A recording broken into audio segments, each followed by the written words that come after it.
Pycelle's reveal that he has been giving moon tea to Margaery is one of the most important moments in Cersei's story, as it is the inciting incident of her downfall. However, there is still a large mystery surrounding this reveal. Was Pycelle even telling the truth? And if he was, then who was actually drinking the moon tea? These are the questions I will be exploring today in Who Drank Margaery's Moon Tea? The most obvious place to start is by determining the truth of Pycelle's confession. As if Pycelle is lying, then no one would have drunk the tea. So let's examine this confession.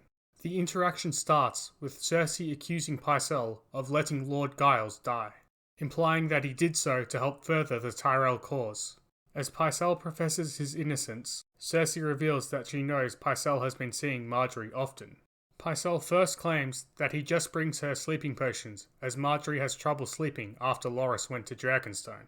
When Cersei states that Pycelle began seeing Margaery before Loras left and threatens Pycelle with the Black Cells, he finally confesses to giving Margaery moon tea.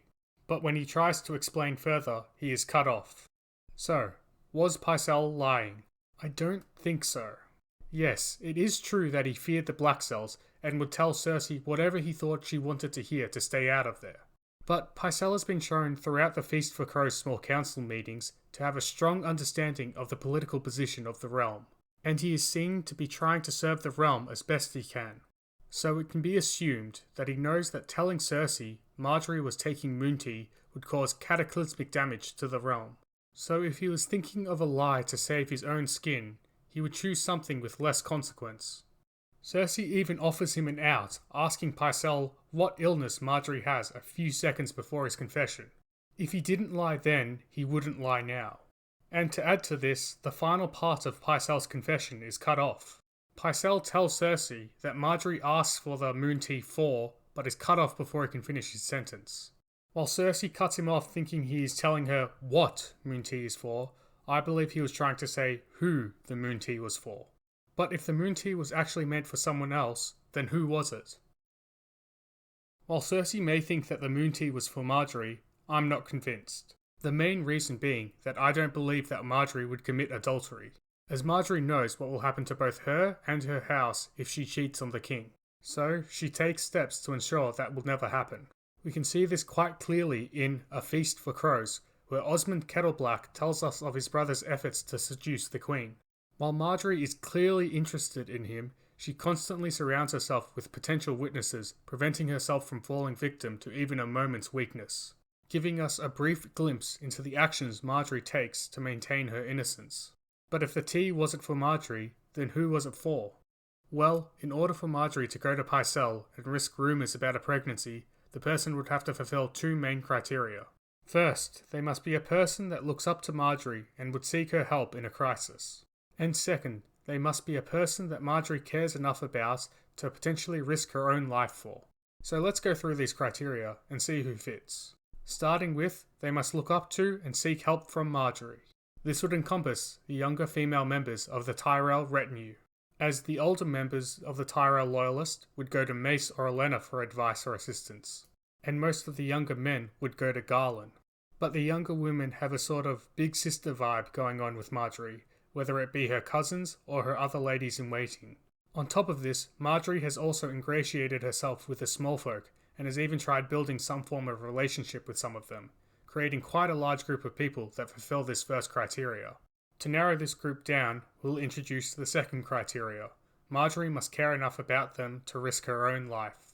At this point in her life, that would only really encompass the close members of her family. Together, these narrow down the possible candidates to her three cousins, Maegor, Aela, and Eleanor. But which cousin is the most likely? Well, by Westerosi standards, Maegor and Aela are just still girls, as they haven't flowered yet, but Eleanor has. Additionally, Eleanor is the flirtiest of the cousins and is also betrothed. On top of this, she is the only one of the cousins that Margaery doesn't profess the innocence of when questioned about the potential fornication. But why all the secrecy? If Eleanor had slept with her betrothed, Alan Ambrose, out of wedlock, surely he could have obtained some moon tea. As in Westeros, sleeping with someone you aren't married to is seen as a problem for women, but for men it isn't really much of a concern. Would it not have been easier for Alan to find a lesser maester and tell him that he slept with some tavern wench and get some moon tea that way? While that would be the case, I believe the reason Eleanor didn't do this is because she cheated on Alan. So let's walk through the events as I think they happened. We know Eleanor likes to flirt. Lady Merryweather tells us as much, but we also see it during Tommen's wedding and in Osney's reports. At some point, I believe, one of these younger lords or knights would have won her over and they would have spent a night together. The next day, Eleanor would realise the gravity of her situation and try to turn to someone for help. She needs someone who she can trust with a secret, who can fix the problem, and being at such a young age, she would be looking for someone who wouldn't judge her. To that, she would turn to someone she views as a big sister, Margaery. Now Margaery realises that the biggest tell of this situation would be a potential pregnancy and takes her to see Pycelle, knowing that his oath swears him to secrecy, but also that he doesn't much care for the politics of the lower Tyrells. Margaery informs Pycelle of Eleanor's need, and he brews a batch of moon tea for her to drink. Eleanor, seeing that the problem has been easily fixed, continues to sleep around and uses Margaery each time to help her. Much later, when Cersei is questioning him about why Margaery sees him so much, he breaks and tells her about the moon tea, but is cut off before he can tell her that it was for Eleanor, not Margaery. As the trial begins, Pycelle then sees all the other evidence against Margaery and thinks that maybe he has been tricked. So he tells everyone the truth, but as little as possible. That being that Margaery did come to see him and ask her to make her moon tea multiple times. But what do you think? Was Eleanor the real recipient of Margaery's moon tea, or was it someone else? Leave your thoughts in the comments. Until next time, bye.